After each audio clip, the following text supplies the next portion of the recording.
तो 90 अंश कोण की रचना करने के लिए सबसे पहले एक रेखाखंड खींचते हैं, एक रेखाखंड ए बी खींचते हैं। ये हो गई एक रेखाखंड ए बी। अब प्रकार और पेंसिल की सहायता से एक उचित त्रिज्या लेते हैं।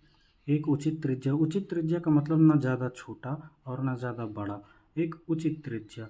हमने एक उचित त्रिज्या ले ली है। अब ए को केंद्र मानकर एक बड़ा सा चाप लगाएंगे। एक बड़ा सा चाप लगाते हैं।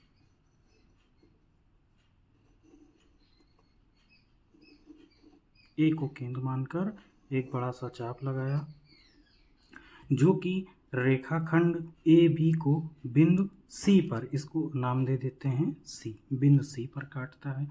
अब उसी त्रिज्या का, यानी जो पटरी और जो प्रकार और पेंसिल पे सेट थी, उसी त्रिज्या का सी को केंद्र मानकर एक और चाप लगाया, जो बिंदु डी पर काटता है, बिंदु डी पर काटता है।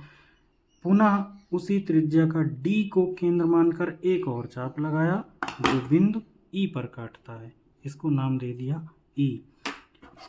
अब क्या करेंगे, डी और ई को केंद्र मानकर, यानी इस प्रकार के नुकील को एक बार डी पे रखेंगे और एक बार ई पर, और एक एक चाप लगाएंगे। यानी डी को केंद्र माना, यहाँ चाप लगाया, और ई को केंद्र मानकर जब चाप लगाएंगे तो उसी चाप को एक ही बिंदु पर काटेगी।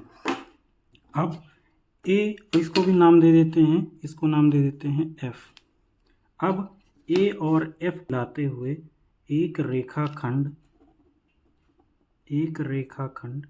ए जी खींचा, इसको जी नाम दे देते हैं, ए जी खींचा।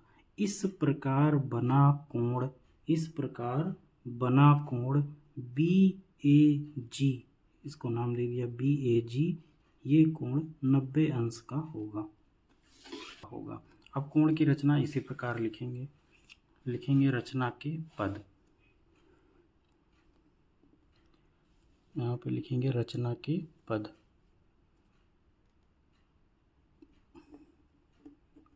रचना के पद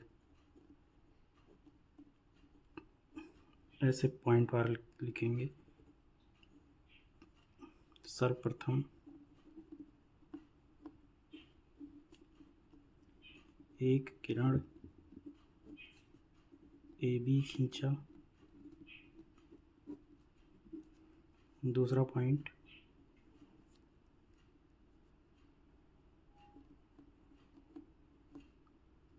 प्रकार की सहायता से उचित त्रिज्या लेकर, ए को केंद्र मानकर एक चाप खींचा, जो किरण को बिंदु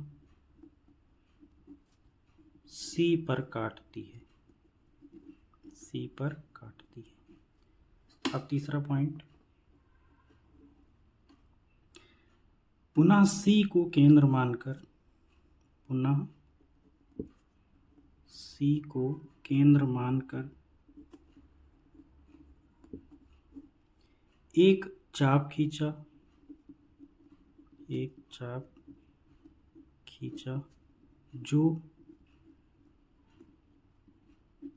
जो पहले वाले चाप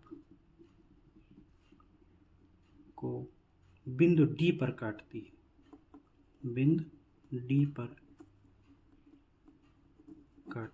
है, इसी प्रकार क्या किया गया है, पुनः डी को केंद्र माना गया है और एक और चाप लगाया जो बिंदु ई पर काटती है। तो लिखेंगे चौथा पॉइंट, डी को केंद्र मानकर एक और चाप लगाया, एक और चाप खींचा जो ई पर काटती है।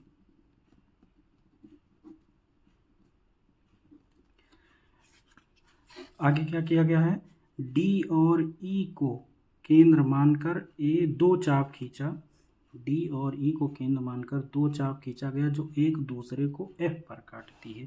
तो लिखेंगे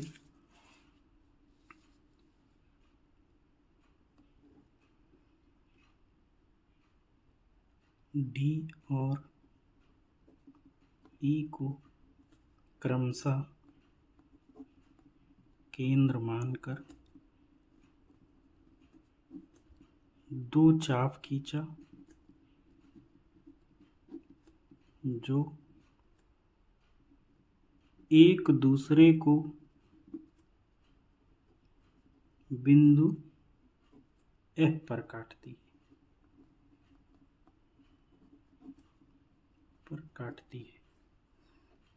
इसके बाद छठा पॉइंट में लिखेंगे, अब क्या किया गया है इसमें, इस प्रकार ए और एफ को मिलाते हुए एक किरण ए जी खींचा। लिखेंगे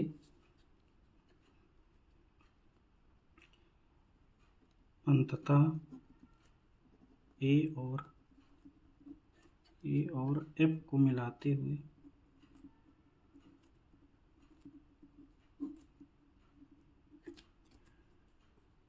एक किरण ए जी खींचा।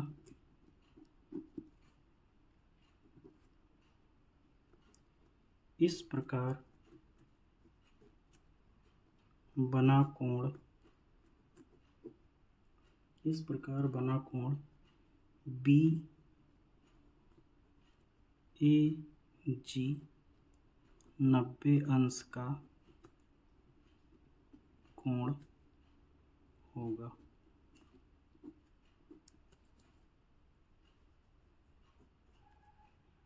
बी ए जी बराबर 90 अंश।